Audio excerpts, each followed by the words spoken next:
Hello, and thank you for joining us. On behalf of Wilco Tech and Carasoft, I would like to welcome you to today's webinar, DoDD 8140.03M Overview, Understanding How to Meet the 12-Month DCWF Cyber Workforce Requirements. Before we introduce today's speakers, I would like to tell you a little bit about Carasoft. Carasoft is a trusted government IT solutions provider and a top GSA schedule holder, supporting an ecosystem of manufacturers, resellers, integrators, and consulting partners committed to serving the public sector. The dedicated cybersecurity and defense team at Carasoft specializes in providing federal, state, local, and education customers with a variety of cybersecurity solutions to secure their cyber ecosystem. Our comprehensive cybersecurity portfolio of products and services can support your organization's needs in the below categories.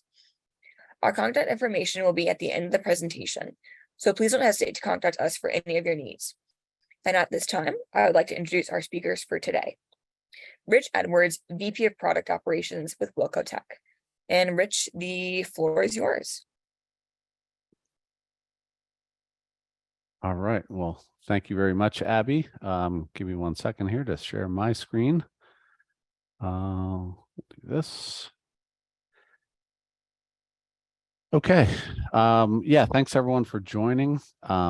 We're going to talk today a little bit about 8140, and really in particular, we're going to be talking about the kind of this first 12 months of requirements.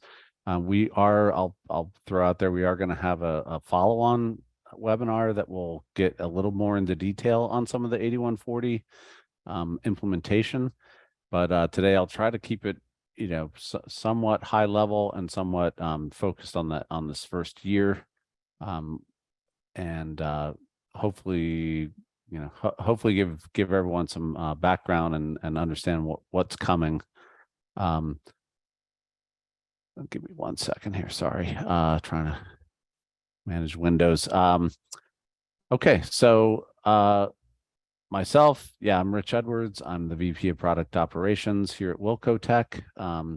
We operate and maintain the Army's training and certification tracking system known as ATCTS.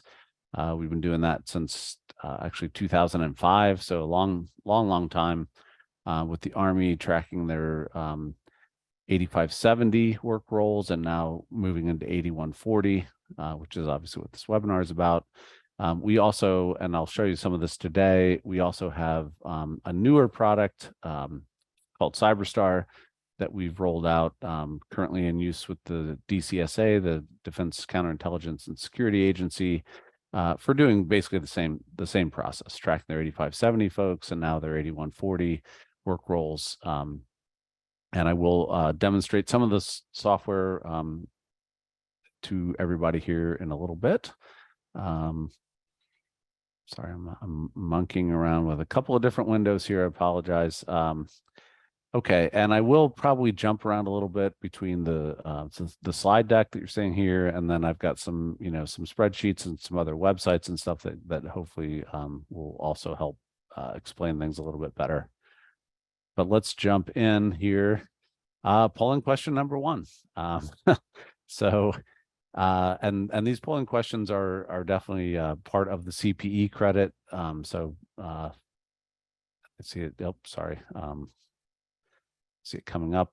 So the first question really is just just tell us a little bit about your role. And obviously these are very high level options director, manager, cyber worker, but we're interested in who all's here today. So let me give you just a little bit of background here. Some of this today will be describing 8140 in the background and how it compares to 8570, which was the previous version. Oh, sorry, darn it. So in 2015, the 8140 directive did come out, and so this has been quite a while actually, but. It was updated in 2020, but essentially when the directive came out, what they were saying, what the DoD CIO office was trying to do is, leverage what was done by the NIST team and the NICE framework with more I would say, more granular work role definitions for cyber workers. And they called out specifically two things, and you'll see this a lot. So DCWF, which is the DoD Cyber Workforce Framework. DCWF is synonymous with 8140. They are the same thing, basically. So you'll hear both, and they both mean really the same thing as far as the DoD is concerned. And then also, it did call out as well the CWMB, which is the Cyber Workforce Management Board, which again is a DoD-wide effort to try to standardize around some of the work role definitions and qualifications, et cetera. And we'll dive more into that. But the other thing that it did back in 2015 and in 2020 was it essentially grandfathered in the old 8570 work roles and qualifications and said, well, this is all now a part of that. So in truth, 8570, honestly hasn't actually existed for since 2020, but it does because it's grandfathered in. And again, I'll try to disambiguate some of this as we go. But then, so that was the directive, and that really mostly was focused on, okay, there's going to be this DCWF, there's going to be the CWMB. We're going to keep using 8570 while in the meantime. Then in 2021, the instruction came out. So that's the 8140.02. And really that was all about talking about the reporting requirements. And we'll delve into that as well. And of course the accountabilities, the instructions always have, well, who does what, et cetera. And then just recently, though, in 2023 here in February, the manual was finally released, and that really got into the details of what does it mean? What does it mean to be qualified in a particular role, and what are the compliance and adherence requirements? And again, very detailed, and that's kind of part of what we'll be going through here today.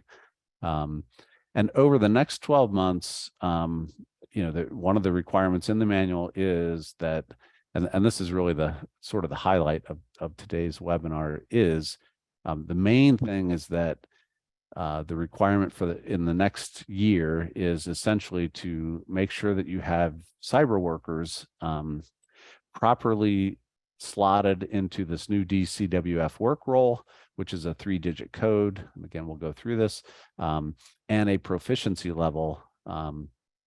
And this is, again, I'll try to tie all this together with the old style and the new style, but essentially a proficiency level, basic, intermediate, or advanced for any of the various roles. And that's the main requirement, is just being able to report who's in what role at what proficiency level. That is for the next year, that is the requirement of the manual, is to be able to basically report on your personnel that are in cyber work roles. And again, we'll get into a lot more detail here. But I want to step back here for a minute and just talk the old style, the 8570, which is still in effect today, honestly, but it was fairly simple, honestly. It was really just, there was about 14 work roles. There was, you had your IA, which was the old, that's the information assurance. IA has now been pretty much replaced by cyber as a terminology. So IA used to be information assurance. Now most everything's going in the DoD to the cyber term. But the old IA terminology is what was in 8570. And it was essentially, you either had a technical role at a level 1 to 3, or a management role, or you were a software architect or engineer, level 1 to 3. And then there were some specialty areas defined, like incident responder and a couple of others. But really there weren't a whole lot of work roles, and they weren't very specific. They were just, are you technical? Are you management? Are you, IASAE, I think was the attempt at, or you higher level, architect type person. And really it just, again, in the 8570 world, there was a certification or a collection of certifications that would allow you to, be considered qualified for that role. And the 8570 baseline certs were well defined, and that's all that was really needed. And then you just had to maintain your cert, whatever. And all these certs were third party certs. They were from a CompTIA or EC Council, GIAC, so all third party, and really the only requirement was to keep up with whatever the cert required. And usually it was like every 3 years you had to do something, or for some of them every year you had to do some sort of maintenance. But it was really driven by the third parties who provided those certifications. So fast forward to 8140, and all of a sudden, things get a lot more complicated, but actually a lot better, we believe. So with 8140, you've got basically 71 work roles defined, each one of which has 3 proficiency levels. So that's 213 if you do the math. But what's great about 8140 is, number one, it delineates the work roles, and I'll show you this here in a second. The work roles look a lot more like job titles or job descriptions for what people actually do.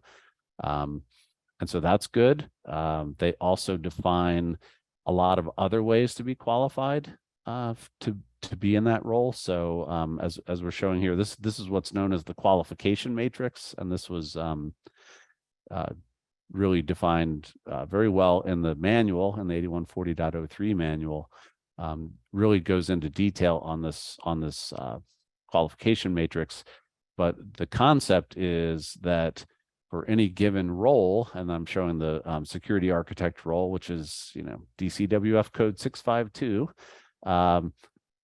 depending on the proficiency level, there are different qualifications. And so you see here, there are still certifications can be a way to qualify for a particular role. But I think what's great about this is, or it could be a training, and these trainings are, again, this is a CWMB, the Cyber Workforce Management Board, works with the branches and the components to help map particular trainings. And a great example is the NDU, National Defense University, has a number of trainings that are really well suited to some of the work roles. And so the DoD has published what they call the I don't know if I have it on the slide here, but it's called the 8140 training directory. So there are trainings that various, particularly the branches, have already developed that do qualify, or an education, for example, which makes a lot of sense. You might have a degree in computer science, and that qualifies you. So I think the whole goal of the 8140 is, hey, it's not just about certs. It's about, are you qualified to do the job? Do you have a degree? Do you have, a particular training that we've condoned for this purpose? And then there's also this 1A foundational qualification alternative. So what this amounts to is an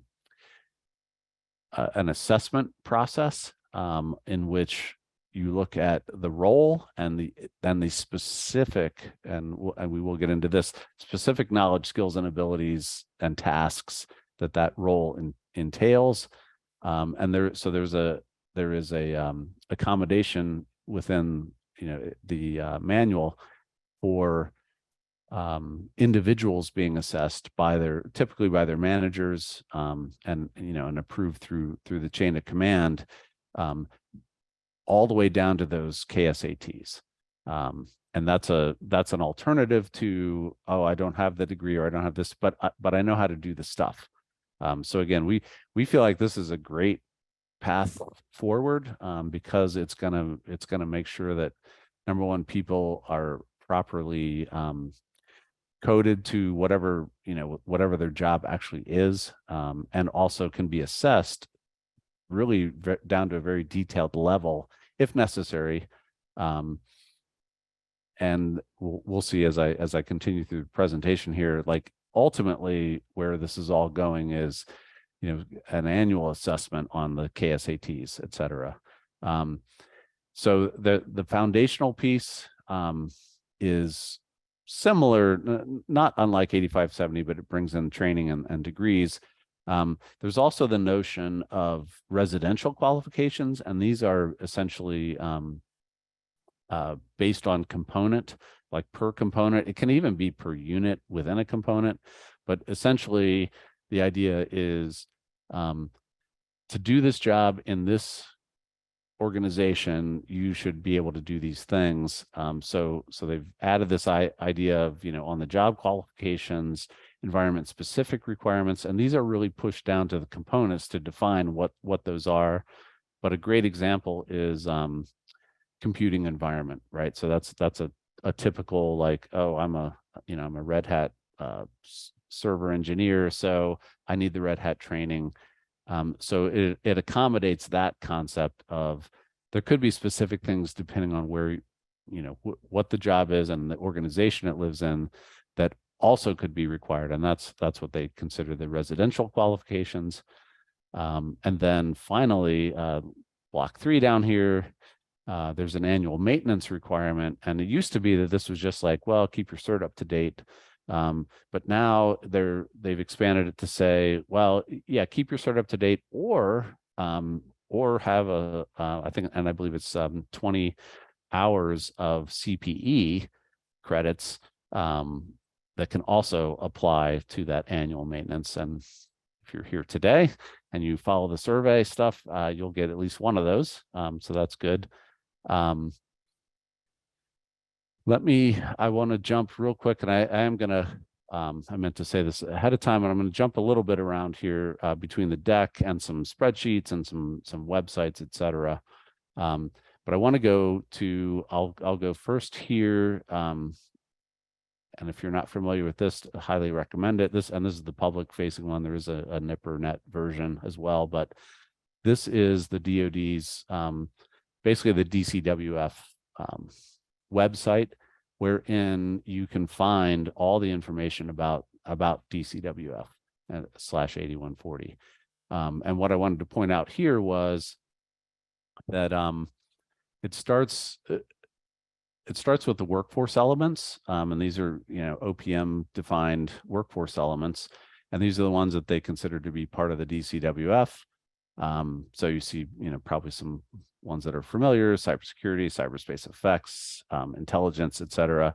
They recently just added these two, software engineering and AI data, AI/data, or artificial intelligence/data, to cover some of the data science stuff.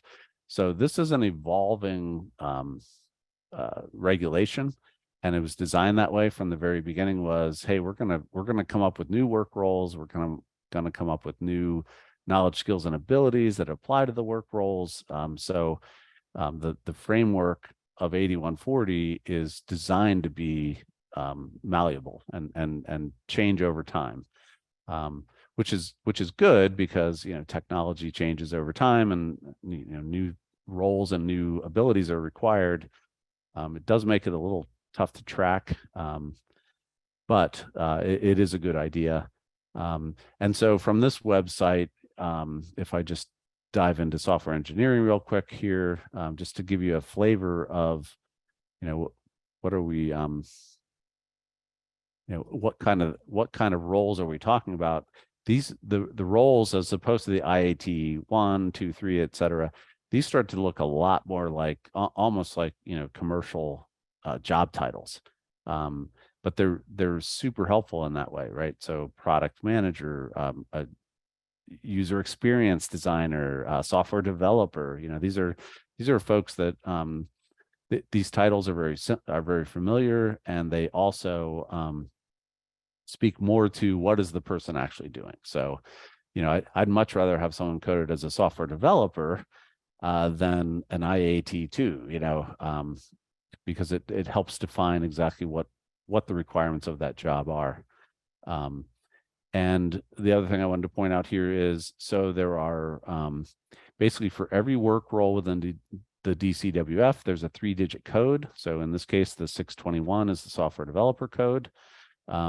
They also, on this website, map it into the NIST or NICE framework, as far as what that, again, it's a mapping to that framework.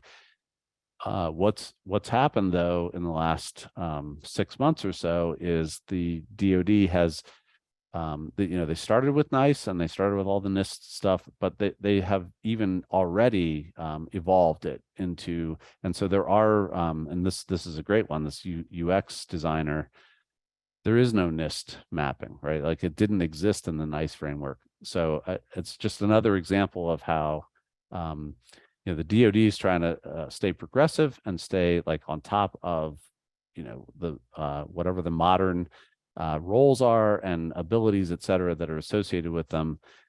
So they're not as tied to the NICE framework as it originally started. And one other example of that is the fact that, from this website, you saw that it started with workforce element, and it used to be in NICE. There used to be a, and let me go over here to my spreadsheet real quick. There used to be a category and specialty area. And that was the categorization, but now the DoD has moved away from that. So you may see that, and that does exist in some of the, some of the systems that we'll talk about here in a little bit. Some of the systems still have the notion of category and specialty area from the NICE framework.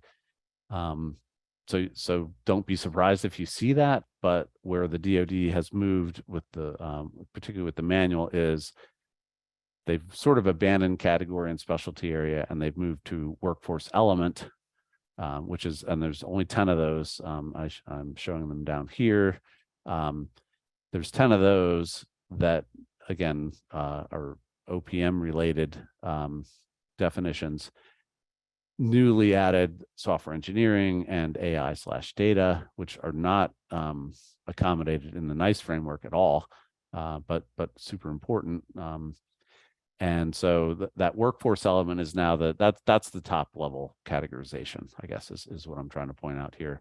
And then for each, within each workforce element, there are a number of work roles, and each work role has at least, has the 3 proficiency levels: basic, intermediate, and advanced. And it's also worth noting that within the DCWF, the way it's defined is, if you're a cyber worker, then you need to have a primary work role code, but you could also have additional work roles associated with your position, up to 2 other additional roles. So you could be a software developer and a data analyst and maybe a data scientist even. So the idea is that each position, as defined by DCWF, and this is part of the reporting requirements, is at least a primary work role code and possibly 2 others. And then the other reporting aspects are, besides work roles and proficiency levels per work role, because you could be in different proficiency levels in different work roles in your position. That's what the framework accommodates. There is also the notion of, is this an IT privileged user requirement as well with that position, and the personnel type, so civilian, military, contractor. So these are the fields that are important, and we will I'll get into a little bit more of this on the reporting side. Is this is the important stuff to be able to report out on each person that you have in a cyber position. Let me jump back here to my slide deck. Okay, so this is just a recap, the qualification matrix example. I'm going to keep moving here. Again, comparing it to 8570. 8570 was pretty simple, just a cert and maintain your cert. But now all of a sudden, there's a lot more options, which again, we think is a good thing. I think it more aligns with people's actual jobs and what they do. and gives a lot more flexibility to, to define how someone is qualified for a particular position. And it could be, again, that it could be they just have a bachelor's degree, and that's great.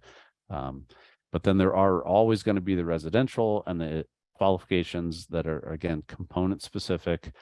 And then this maintenance requirement is kind of a big and new one.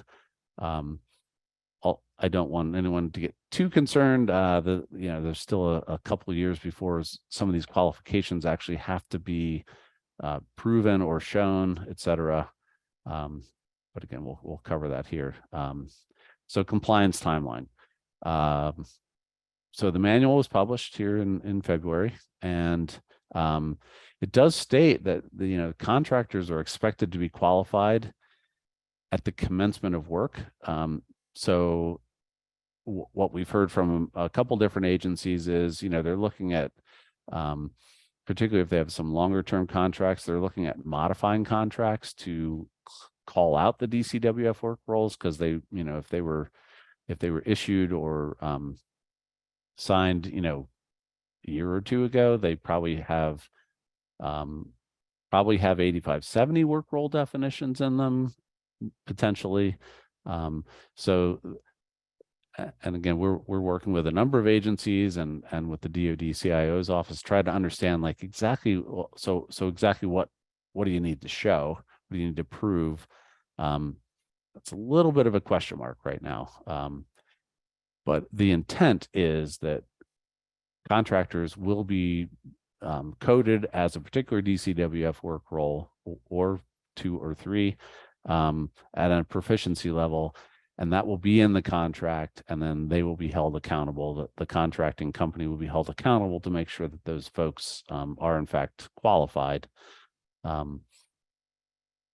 That there's a little, as I said, there's some question marks there. There's a little bit of gray area, but the intent is clear, is that, hey, we want all contractors to be, slotted into these known work roles, and then we expect the contracting company to be able to tell us, yes, they're qualified. And I'll get in a little bit to how the Army does that, because they use our ATCTS system here in a minute. But and this is sort of the highlight here, the 12 months. So in the next 12 months, by the 15th of February 15th of next year, the main thing is all cyber workers need to be coded to that 3-digit DCWF work role code and a proficiency level. And the requirement is to be able to report that out. So there are a number of systems, and I think I have a slide on this here in a second. There are a number of systems that the DoD has today for helping to do this, like FMS Web for the Army, or DCPDS for civilian workers, et cetera. So their intent is, hey, we've got systems already, manpower systems in particular, sometimes personnel systems that have been updated to support coding these folks. And so from a reporting standpoint, the DoD, CIO, the intent is, hey, use those existing systems, those are the authoritative systems, and then we'll be able to roll it all up into Advana, or wherever DCPDS goes into FMTS, goes into DMDC, goes into Advana, et cetera. So this whole roll up is designed, but it's really only around that whole, like, who's in what position and at what level, and are they a contractor? Are they a civilian, or are they military? So that's really in the next 12 months, that's the only real requirement, is report out on the people and the slots they're in, essentially, which is no small feat, for sure. Figuring out who goes into what DCWF work role is it's a lot of work, for sure. But that's the only real requirement in the next year. And then from there, then you get into the, oh, and by the way, we also, like, in 2 years, for the cybersecurity workforce element, which is 13 of the 71 work roles, well, then you need to be able to show that they're qualified. And that's where you get into that whole qualification matrix and being able to show, or at least be able to stand behind the fact that, yes, this person's qualified. And then 3 years out, again, out into 2026, it's sort of everyone else. It's not quite worded that way in the manual, but I think that's the intent, is in 3 years out, everybody in the cyber work role and the DCWF work role needs to show that they're qualified, or you'd have to be able to prove that.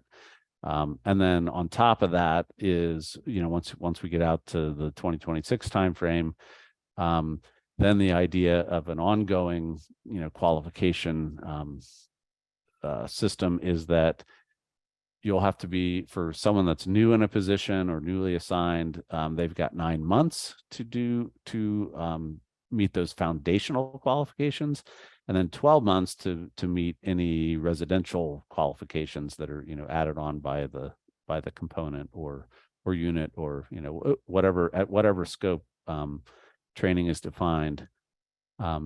So it's well defined, and it does give us some time to, okay, first we got to code everybody.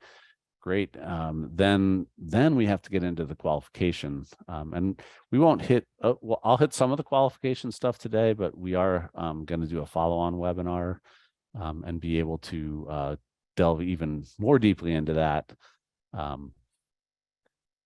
So one of the other things the manual calls out is there is a requirement for authoritative systems to track these folks, the personnel, and their DCWF work roles and proficiency levels.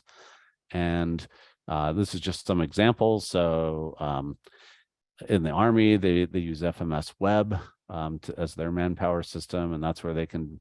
And in today's FMS Web, they can assign DCWF work roles. They can assign they can define billets for those work roles. They can assign people to those work roles, et cetera. So they're already doing that today. Again, I'm not sure where everybody that's attending today is from, but certainly we see a lot of the civilian positions in the DCPDS system that can be also coded that way, and all these are designed to roll up again to the ultimately to Advana, but there are systems that are in existence that do have the capability now. And I did want to point out, let's keep an eye on time here, I did want to point out that there is this document that the DoD CIO office, and in particular the resource and analysis officer, Mr. Gorak, and his team put out recently, and that was March 8th, that does give some tips on how to code your, again, says here, military and civilian workforce. How do you, what's a guide to how do you code these folks? So if you haven't seen this, this is definitely helpful, but it's again, it's reasonably high level, but what it does call out, I'm trying to scroll down to it here.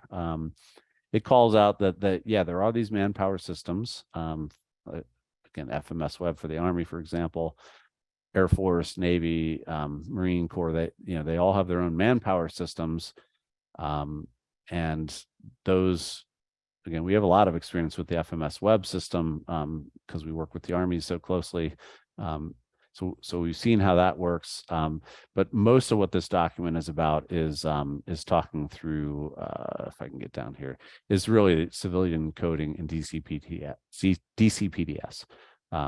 And it's a great document. It kind of walks you through the stuff and shows you.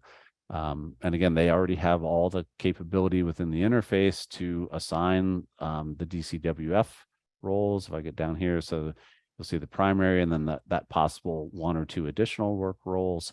So so the DCPDS system already supports this, and it is what they're expecting folks to do for their civilian population, at least, is to code everybody here, because this stuff will roll up.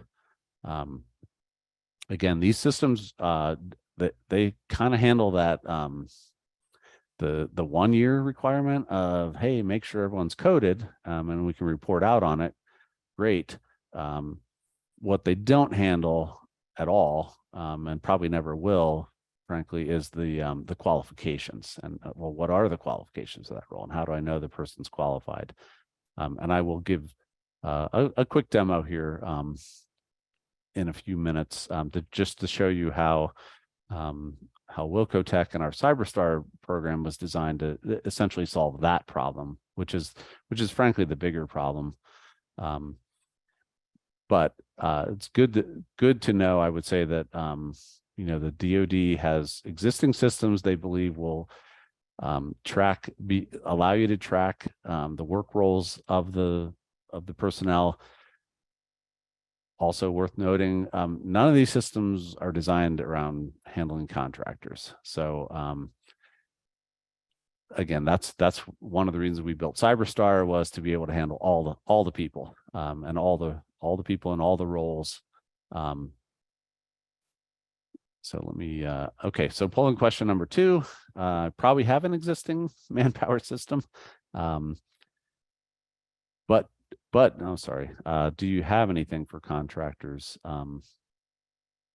And most agencies that we talk to, they have something, but it's not a centralized system for sure, aside from the Army. And the Army is using our ATCTS program, and they track everybody. They track contractors, National Guard, basically anyone that touches a keyboard or accesses a network within the Army is in that ATCTS system, and that's how they ensure that those folks are properly credentialed and qualified in order to be able to access those systems, which is really a best practice for sure. All right, I'm going to keep moving on here. Okay, we already kind of went through this. So I'm going to blow through some of this stuff more quickly because it'll be more covered in our next webinar. But essentially, there are knowledge, skills, and abilities that are well defined through the DCWF, through that framework, and which started with NICE, of specific knowledge, skills, and abilities and tasks that are related to a particular work role.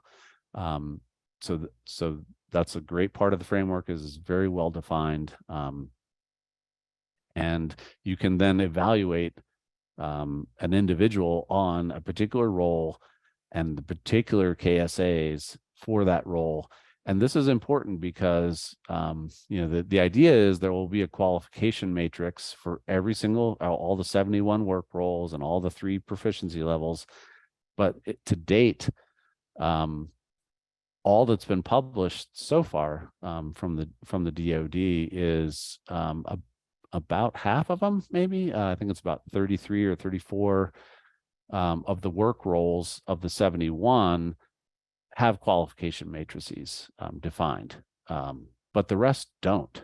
And if they don't, then the idea is, okay, well, then you're going to have to do some sort of role level KSA assessment and decide, is this person qualified or not. And again, a big ask for all the components to go through that effort. Again, we think it's a good idea, it's valuable, but it's not simple. So again, to the point of, this is an evolving regulation, it's evolving standard, things are going to change. They don't even have everything defined for every role yet. Again, there's at least a year before the qualifications really need to be defined, because they're not going to hold anyone accountable to those qualifications. Mostly right now, it's just the coding and the proficiency level. I'll probably blow through a couple of these. So yeah, annual maintenance, there's now a CPE portion of that. And then this, ultimately what the manual states is that there should be an annual KSAT assessment for each cyber worker that's in a DCWF work role. And you can think of that as a annual performance review or what have you, but like ultimately, and this will probably be at least 3 years out before it's required, but the idea is, yeah, like every year you'll sit down with your folks or their manager will and assess them on, okay, your job role is this, it has these knowledge, skills, abilities, and tasks. How are you doing? Again, we feel like this is a good idea, but it's a lot of work. It's a lot of information to manage. It's a lot of, it's a shifting sands of the regulation, et cetera.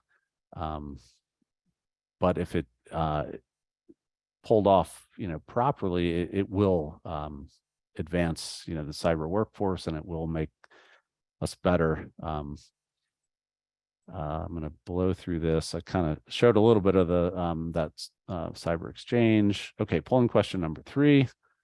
Do you have a plan to implement the 8140.03M requirements?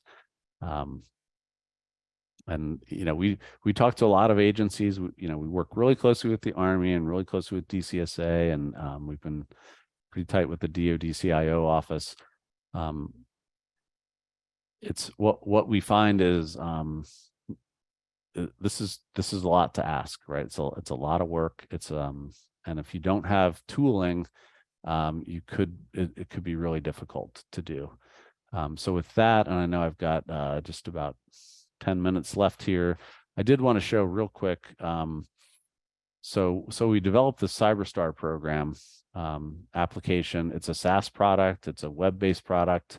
Currently running for DCSA, for example, and Azure DoD and IL4 environment with an ATO, et cetera. So this is what DCSA is using to manage their workforce today, and it's they're extremely well situated right now to be able to handle this 8140 stuff. So with 8570, and again, we built CyberStar to be multi-framework capable. So because we know, okay, you're going to still have to report out on 8570. So here's all the 8570 work roles. And with each of these, let's pick IAT2, for example. There are a set of baseline certs that are considered, that qualifies you. So any one of these, 7 different certifications. If you have one of those, then you're considered qualified. And so, the CyberStar tool obviously handles that 8570 concept of, and we call them collections of credentials, but any one of these will suffice. But what we've done is, and the system was built this way, was now you see the DCWF work roles in here too, and I'll pick a, what's my favorite one, the 421 database administrator. It's a great example. So in DCWF world, you have a DBA, intermediate level, and they have a set of foundational qualifications that they have to meet. But again, it's a this or that or the other thing. And so all of a sudden this goes to, now there's 11 possibilities here, because it could be a cert. It could be a cert out of NDU CIC, could be a bachelor's degree. It could be, there is the concept of a waiver. That's also, again, probably it's a fairly unique situation, but the manual does accommodate that idea of a waiver. And so all of a sudden, there's a lot more ways to meet the requirement. So what we've done with CyberStar is and all this is highly configurable. So what we've done is we've populated it with what's known today, right? So what are the work roles, and what are the qualifications that are defined today?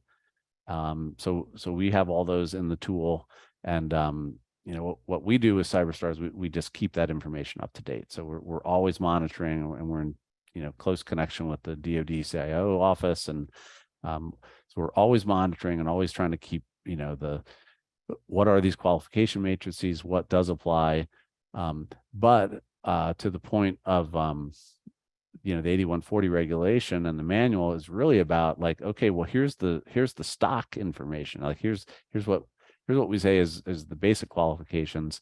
But you may have your own qualifications too, right? And you may have your own residential qualifications. And so we have, and again, I won't go deep into this right now, but we have the capability through this administrative, you know, configuration interface to allow you to define whatever, you know, those residential qualifications might be. And, you know, some examples, we have like some computing environment stuff in here. You know, you can kind of define any sort of requirement or qualification that's unique to, you know, your organization, can easily be done here. And, you know, and we have a whole service support desk, et cetera, that can help, you know, walk through this stuff. But the idea is that, and I think this is the idea of 8140 in general, is it's not a one size fits all. It's okay, start with the one size, like start with the DCWF, start with those work rules, start with what is pretty common, but you're gonna need to customize it. And so we designed CyberStar application to be essentially it's a multi-tenant product, in that each organization, each component would get their own tenant and of course we'd bootstrap it with all the everything we know and keep you up to date on the DCWF stuff. But you can customize to your heart's content, and, you know, really make it fit the organization. And you know, we feel like that is the point of 8140, honestly, is the, okay, there is commonality, but there's also uniqueness, and any solution needs to accommodate both. You know, it needs to accommodate a standardization. Yes, that's good, but also every organization's unique. Each work role could have some unique requirements depending on what you're doing on a day-to-day basis. Okay, I'm going to jump back here, and I think we probably have another polling question. All right, so based on what we've shared today, would you like us to follow up with you about CyberStar? And we're certainly happy to do so. It's a great solution to this, particularly the 8140 stuff, because otherwise it can be really difficult to track this stuff. And it won't be too bad, you know. Again, this first year, hopefully my message is clear. It's like, okay, for a year you got time. You just got to get people in the slots, you know, and the proficiency level. But pretty soon after that, you're going to have to actually be able to, you know, judge them on the qualifications themselves, and that's where stuff will get, you know, harder and harder without some kind of tooling, without some sort of, you know, help to make that happen. All right, I know I'm at okay, Real quick, yes, Rich, we don't have a fourth polling question to distribute. So just for the audience members, if you want to either answer this in the Q&A or the chat, or reach out to us afterwards. Okay, thanks, Abby. Yeah, I didn't realize we didn't have that in there. Of course. It's okay. So really, that's kind of what I had for today. I'm definitely open for questions. And let's see, I've got a couple here in the window. Will the DCPDS roll into the FMTS system? Our understanding is yes. That is the intent. Again, we haven't seen it yet in practice, but that is in fact what is intended for sure. We can definitely provide, there's another question here about the slides and the recorded presentation. I think, Abby, I don't know if someone on your team can make sure that so what stuff's available. We can do is we can share the slides afterwards in the follow-up email that we will be sending. Okay, great. Yep. And again, we are going to be having another webinar on the 14th of June, getting probably deeper into the whole qualification piece. and how to go about implementing that.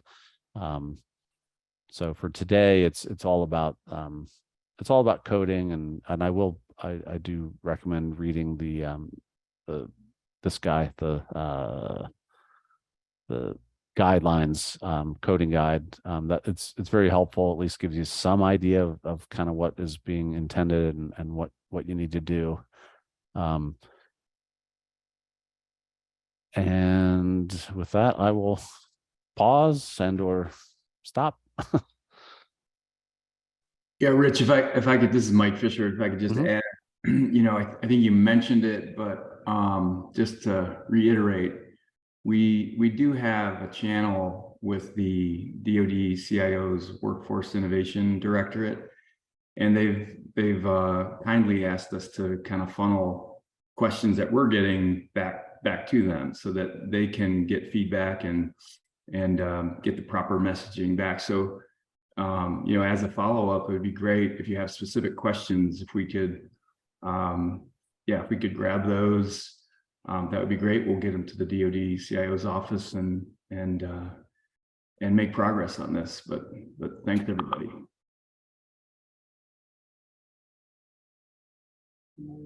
And Abby, I'm not sure if there's a wrap up, but I think we are done. We've answered a bunch of great questions in the Q&A, and we have some folks to follow up with, which is great.